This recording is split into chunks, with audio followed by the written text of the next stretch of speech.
दुनिया भर से लाखों देखने और सुनने वालों को शहीद अरशद शरीफ का सलाम। नादरग्राम, इस वक्त पाकिस्तान के हालात अच्छे नहीं दिखाई दे रहे और एक बार फिर से एक बड़े ऑपरेशन की तैयारियां मुकम्मल हो चुकी हैं। और बहुत बार मैंने आपको खबरें दी थी कि इस वक्त जो हालात हैं वो पाकिस्तान बिल्कुल किनारे के ऊपर खड़ा हुआ है। एक तरफ तो IMF ने पाकिस्तान को जकड़ लिया है, दूसरी जानिब पाकिस्तान की सिक्योरिटी का मसला। इस वक्त पेशावर जो हमला जो स्थानीय हुआ उसकी जितनी मजम्मत की जाए उतनी कम है और एक बहुत बड़ा सिक्योरिटी ब्रीच जिसने बड़े बड़े सवालिया निशान खड़े कर दिए हैं। तो नाज़रीन, इस वक्त बड़ी खबरें जो हैं वो पाकिस्तान की सियासत में चल रही हैं, कुछ बड़ी हैपनिंग्स हो रही हैं जो आप तक पहुंचाना बड़ा ज़रूरी है। सबसे पहली खबर पर जो आज हमने बात करनी है कि इस वक्त जनरल आसिफ मुनीर जो पाकिस्तान के सिपाही सालार हैं, पूरी कौम को जनाब उनसे बड़ी उम्मीदें हैं, लेकिन आज एक रेड लाइन ड्रॉ कर दी गई है पाकिस्तान तहरीक इंसाफ की जानिब से और आखिरी खुली वार्निंग पाकिस्तान के सिपाही सालार का नाम लेकर उनको जारी कर दी गई है। ये इस वक्त बड़ा इंपॉर्टेंट हो चुका है और सॉफ्टवेयर अपडेट करना भी कोई काम नहीं आया। इस हवाले से बड़ी इंपॉर्टेंट डिटेल्स हैं, वो आप तक पहुंचाना बड़ा जरूरी है। और दूसरी खबर पर जो आज हमने बात करनी है कि DG ISI lieutenant general Nadeem Anjum, उनके इस्तीफे की खबरें जो हैं इस वक्त सोशल मीडिया पर टॉप ट्रेंड कर रही हैं और एक नया खेल जो है उसका आगाज कर दिया गया है, नई मुहिम का आगाज कर दिया गया है। कुछ तस्वीरी सबूत जो हैं वो आप तक आपकी स्क्रीन पर चलाऊंगा कि इस वक्त बैकएंड्स पर क्या कुछ हो रहा है और ये तबादलों की खबरें जो हैं इसमें कितनी हकीकत है, ये खबरें भी आप तक पहुंचानी है। और तीसरी खबर कि इस वक्त लाहौर में बड़ी ताकतवर शख्सियत जो हैं उनकी एंट्री हुई है और इमरान खान के खिलाफ अब तक की जो सबसे खतरनाक प्लान्स हैं। और मैं आपको बहुत बार बता रहा था कि इमरान खान अपनी सियासी जिंदगी के खतरनाक तरीन ओवर्स खेल रहे हैं, अब उन ओवर्स का आगाज हो चुका है और ये ओवर बड़े इंपॉर्टेंट हैं। तो जनाब, ये ताकतवर शख्सियत का आना, इसमें क्या हकीकत है, कौन सी ताकतवर शख्सियत आई हैं, इसकी पीछे वजह क्या है, हकीकत क्या है, इस हवाले से भी तमाम तफसीलात आपके सामने रखनी है। लेकिन अगर आपने चैनल को सब्सक्राइब नहीं किया, चैनल को लाजमी सब्सक्राइब कर लें, बेल आइकन दबा दें, आने वाली तमाम तरह अपडेट्स आपकी खिदमत में बर वक्त पेश होती रहें। नाज़रीन, इस वक्त पाकिस्तान के जो वज़ीर आज़म हैं, चाहे इम्पोर्टेड हों चाहे जो भी हों, लेकिन वज़ीर आज़म हैं, काबिले एतबार हैं, काबिले एतबार तो नहीं बल्कि काबिले आप इसकी इज़्ज़त कह सकते हैं, क्योंकि ज़ाहिर है एक बड़ा ओहदा है, उसकी इज़्ज़त और एहतराम तो होता है। तो जनाब वज़ीर आज़म शहबाज शरीफ साहब ने सियासी कुव्वतों को पाकिस्तान दुश्मनों के खिलाफ मुत्तहद होने का पैगाम दे दिया है।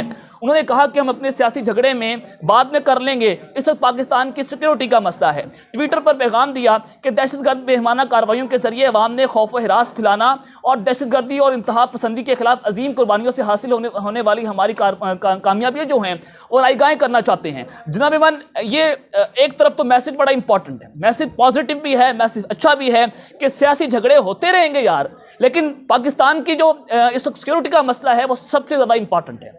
अब जनाब इमरान खान साहब की सिक्योरिटी को वापस लिया गया, खान साहब की जान को खतरा, उसकी सिक्योरिटी विड्रॉ की गई, बनी गाला से FC इस्लामाबाद पुलिस, इन सब को पीछे बुलाया गया और जमान पार्क में खान साहब मौजूद हैं। पाकिस्तान के सिटिंग जो इंटीरियर मिनिस्टर हैं, वज़ीर दाखिला है राना सनाउल्लाह, उन्होंने कहा कि इमरान खान की जान को खतरा है, गैर मुल्की एजेंसीज इमरान खान को कत्ल कर सकती हैं। तो जनाब इमान, ये आप जो कर रहे हैं, जो फवाद चौधरी की गिरफ्तारी है, जो बताया जा रहा है कि सहाफ़ियों की लिस्टें तैयार कर ली गई, हमें पैगाम दिया गया कि जनाब आपको गिरफ्तार कर लेंगे, आपको जनाब मार लेंगे, आपका सॉफ्टवेयर अपडेट कर लेंगे। ये सॉफ्टवेयर अपडेट करने से आप आवाजें नहीं बंद कर सकते। आप जो भी कर लें, आपने अरशद शरीफ को कत्ल किया, आपने इमरान रियाज को पकड़ा, आपने बहुत सारे सहाफियों को पकड़ा, लेकिन आवाजें बंद नहीं हुई और अवाम ने पूछा कि वो कौन था। लेकिन जनाब इमान, ये इस वक्त पाकिस्तान के वज़ीर आज़म तो बातें कर रहे हैं। अब पाकिस्तान डेमोक्रेटिक मूवमेंट PDM ने पूरी कोशिश हो रही है कि पाकिस्तान में इलेक्शंस को मौखर किया जाए और आपने पेशावर धमाका देखा और उसको भी सियासी रंग देने की कोशिशें की गई और एक तरफ धमाका होता है पेशावर का, दूसरी जानिब जो इस इंपोर्टेड सरकार की माउथ पीस और एक पाकिस्तान की सहाफ़ी हैं गरीदा फारूकी, उन्होंने कहा कि जो सियासी ये जो धमाका हुआ पेशावर का, इससे इलेक्शन मौखर हो सकते हैं। अब भाई यहाँ पर 85 लोग शहीद हो गए। पाकिस्तान के एक रेड जोन में धमाका होता है, पाकिस्तान की एक पेशावर जो कि KPK है, उसका दारुल हुकूमत है, वहाँ पर धमाका होता है, उसने सवालिया निशान खड़े कर दिए, सिक्योरिटी ब्रीच हुआ, दहशतगर्द पहुँच गए। लेकिन बात हो रही है कि जनाब इलेक्शन जो है उसको मौखर कर दिया जाएगा, लेकिन PDM की कोशिश नाकाम हो चुकी है। पाकिस्तान पीपल्स पार्टी ज़िमनी इंतखाबात में हिस्सा लेने के फैसले पर डट चुकी है। ये PDM कह रही थी कि हम तो जो ज़िमनी इंतखाब है ये उसको इलेक्शन का बॉयकॉट करेंगे, खान साहब ने तमाम सीटों पर खड़ा होने का ऐलान कर दिया है। तो पाकिस्तान पीपल्स पार्टी, मैंने आपको अपने पिछले व्लॉग में बताया कि बिलावल भुट्टो एक प्रोजेक्ट है जिसको लॉन्च किया जा रहा है और जो रशिया का दौरा वो करने गए हैं, ये उनको एक्सेप्टेबल बनाने की कोशिशें हो रही हैं। कंपनी का प्लान है कि बिलावल भुट्टो को लॉन्च किया जाएगा और खान साहब को माइनस किया जाएगा। डॉट से डॉट कनेक्ट करें तो आपको अंदाजा होगा कि इस वक्त ये हालात जो हैं वो किस जानिब जा रहे हैं। और जो मैं आपको खबरें दे रहा था कि जो बिलावल भुट्टो एक प्रोजेक्ट है, तो बिल्कुल एक प्रोजेक्ट है, क्योंकि उन्होंने नून लीग के खिलाफ, इस वक्त हुकूमत में है, इस वक्त पीडीएम का हिस्सा है, लेकिन अपनी ही क्यादत, अपनी ही पीडीएम के खिलाफ जाने का फैसला हुआ है। इसका मतलब वाज़ेह है, क्योंकि बिलावल भुट्टो ने कहा कि हमें तो ग्रीन सिग्नल मिल गया, आप पाकिस्तान के अगले वज़ीर-ए-आज़म हैं, लेकिन वो कौन है जिसने ये लिस्टें तैयार की और बिलावल भुट्टो को पैगाम दिया कि जनाब आप पाकिस्तान के अगले वज़ीर-ए-आज़म हैं। अब जनाब ये सारी सूरत हाल जो है वो तो एक जानिब है, IMF का वफ़द जो है वो पाकिस्तान पहुंच चुका है। 31 जनवरी से यानी कि आज से ये मुज़ाकरात शुरू हुए हैं और 2 फरवरी तक टेक्निकल बुनियादों के ऊपर ये मुज़ाकरात चलते रहेंगे, 3 से लेकर 9 फरवरी तक, और फिर उसमें पॉलिसी मुज़ाकरात होंगी। IMF ने पाकिस्तान के सामने कुछ शराइत रखी जिसके जरिए पेट्रोल जो है वो 300 रुपए तक जा सकता है। पाकिस्तान का जो एनर्जी सेक्टर है उसमें भी टैक्सेस लगेंगे, और जो ये प्लान तैयार किया जा रहा है IMF की जानिब से, उसके मुताबिक 200 से 600 अरब रुपए के टैक्सेस पाकिस्तान में लगाए जाएंगे। अब जनाब पाकिस्तान ने वक्त मांग लिया। वक्त क्यों मांगा है? क्योंकि पाकिस्तान पीपल्स पार्टी तो डट गई है कि हम तो इलेक्शन में जाएंगे। अब नून लीग के सारे उनके कंधों पर ये सारा गंद आया और गंदे कपड़े पाकिस्तान पीपल्स पार्टी ने नून लीग के ऊपर जो है वो फेंक दिए हैं। तो इस्टेब्लिशमेंट से ग्रीन सिग्नल मांग रही है नून लीग कि आप अगर हमें ग्रीन सिग्नल देते हैं, खान साहब नहल होता है, खान साहब गिरफ्तार होते हैं, तो जनाब हम IMF के साथ डील करेंगे। और ये वक्त मांगा गया है इसहाक डार की जानिब से। तो इससे वाज़ेह होता है कि इलेक्शन मौखर करने के लिए जो कोशिशें हो रही थी वो इस वक्त जो हैं वो कम होती हुई नजर आ रही हैं। अब खबरें आ रही हैं कि फरवरी के पहले हफ्ते में या 10 फरवरी के बाद या 10 फरवरी को भी इमरान खान साहब को गिरफ्तार किया जा सकता है। ये इस वक्त आपको मैं ब्रेकिंग न्यूज़ दे रहा हूं कि इमरान खान साहब को किसी भी वक्त गिरफ्तार किया जा सकता है। खान साहब बनी गाला शिफ्ट हो रहे हैं, वहां पर बुलेट प्रूफ शीशे लगाए जाएंगे और मजीद जो उनकी सिक्योरिटी है उसको मजबूत किया जाएगा। और प्लान जो है वो स्क्रिप्ट जो है वो खान साहब को खुडे लैन लगाने का है। अब की बार खान साहब के साथ अवाम खड़ी है। अब की बार 22 करोड़ अवाम ने फैसला कर लिया कि खान साहब को लाना है। 22 करोड़ अवाम ने अपनी रेड लाइन बना ली है, लेकिन कंपनी ने ये प्लान तैयार किया खान साहब को नहीं लाना, खान साहब को माइनस करना है।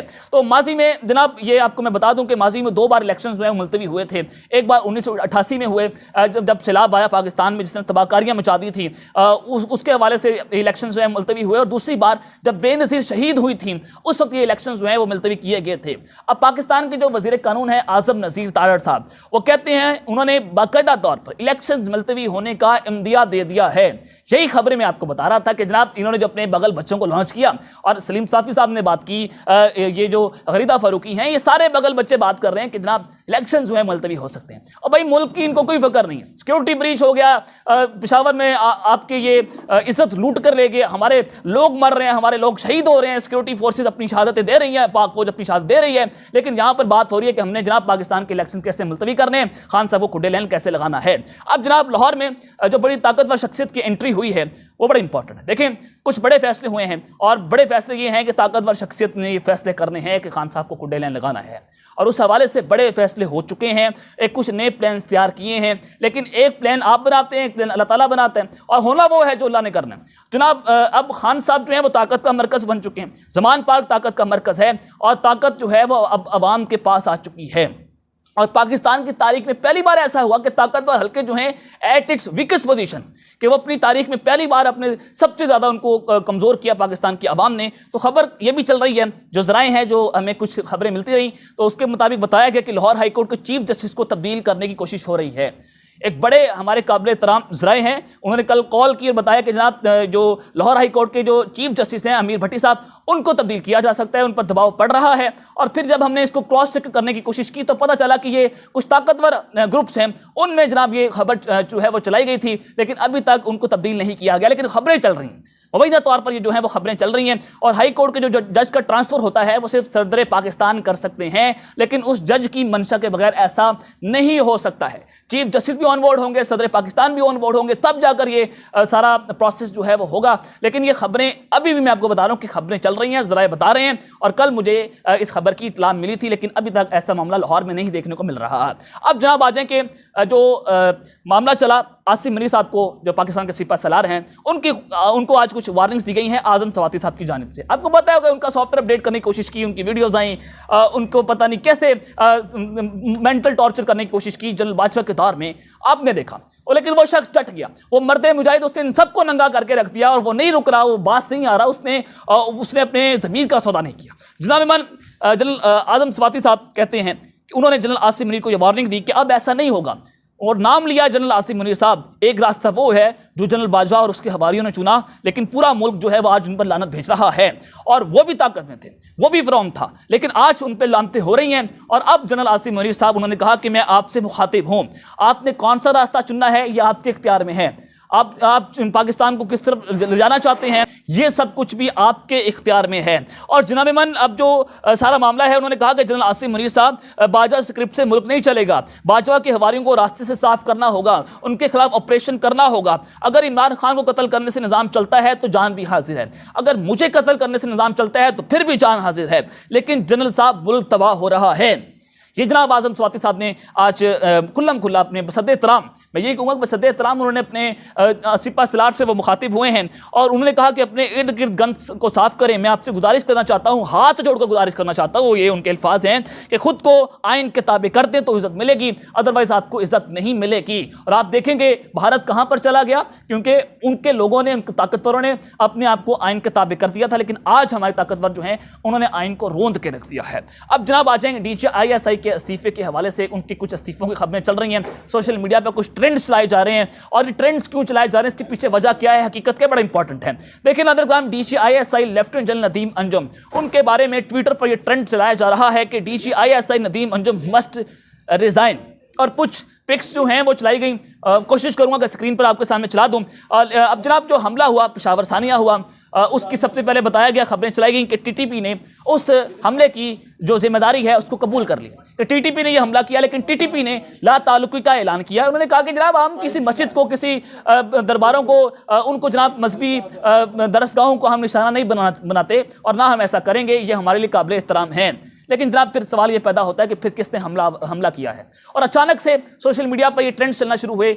अचानक से सोशल मीडिया पर कुछ पाकिस्तान दुश्मन अनासर जो हैं उन्होंने ये सारा प्रोपागेंडा करने की कोशिश की कि इसके पीछे पाकिस्तान की एस्टैब्लिशमेंट है, इसके पीछे पाकिस्तान के ताकतवर लोग हैं। वह क्यों करेंगे अपने लोगों को कत्ल, क्यों वो चाहेंगे कि हमारे अपने लोग जो हैं वो कत्ल हो जाए, उनको मारा जाए, उनको खून के अंदर नहाया जाए। तो ये तासुर दिया गया, और फिर इसको पॉलिटिकल रंग भी देने की कोशिश की पाकिस्तान मुस्लिम लीग नवाज और उनके लोगों की जानिब से कि इलेक्शन मौखर हो जाएंगे, और भाई मुल्क बढ़ता है बढ़ जाए, इलेक्शन तुसी मौखर कराने, और भाई अवाम मर रही है, पेशावर के अंदर खून यहाँ पर हुआ, आपका बेटा अगर जान दे, आप कहेंगे कि जनाब हमने इलेक्शन मौखर करने, आप ईंट से ईंट बजा देंगे। आज हमारे बेटे मर रहे हैं, आज हमारे भाई मर रहे हैं, आज हमारी बहनें मर रही हैं, लेकिन इनको पढ़िए खान साहब को माइनस करना है, खान साहब को रास्ते से हटाना है, खान साहब के साथ ये करना है, खान साहब के साथ वो करना है। तो जनाब कुछ ये तासुर है कि पाकिस्तान तहरीक-ए-इंसाफ के जो सोशल मीडिया यूजर्स हैं, जो उनके लोग हैं, जो उनका सोशल मीडिया चलाते हैं, वो एक कैंपेन चला रहे हैं कि जनाब अब बस बहुत हो चुका है, इनफ इज़ इनफ, और DGISI lieutenant general Nadeem Anjum साहब को इस्तीफा देना चाहिए। और जो सानिया हुआ है वो इंटेलिजेंस फेलियर था, इसमें शहरजार बुखारी हैं, शम्स खटक हैं, और उनकी ट्वीट्स में देख रहा था, और मैंने देखा कि एक बताया जा रहा है, एक फेस दिखाया जा रहा है कि वो पाकिस्तान तहरीक इंसाफ के लोग हैं, लेकिन उसके पीछे प्रोपेगेंडा चल रहा था। जब हेलीकॉप्टर सानिया भी हुआ, उसके अंदर भी ये हुआ, सब कुछ हुआ, लेकिन फिर जब इन्वेस्टिगेशन हुई तो इसमें पाकिस्तान तहरीक इंसाफ का हाथ नहीं निकला था। अब जनाब ये कैंपेन है कि इमरान खान को एस्टैब्लिशमेंट से कैसे लड़ाना है, इमरान खान को कैसे बड़े लोगों के साथ लड़ाना है, जनरल आसिम मुनीर साहब को कैसे उनके मुकाबले में लाकर खड़ा करना है, सब ये प्लान जो है वो तरतीब दिए जा रहे हैं। तो अब तक के लिए इतना ही, अपना ख्याल रखिएगा, श्रीलंका बनाजमी ख्याल रखने, अल्लाह ने के बाद, पाकिस्तान जिंदाबाद।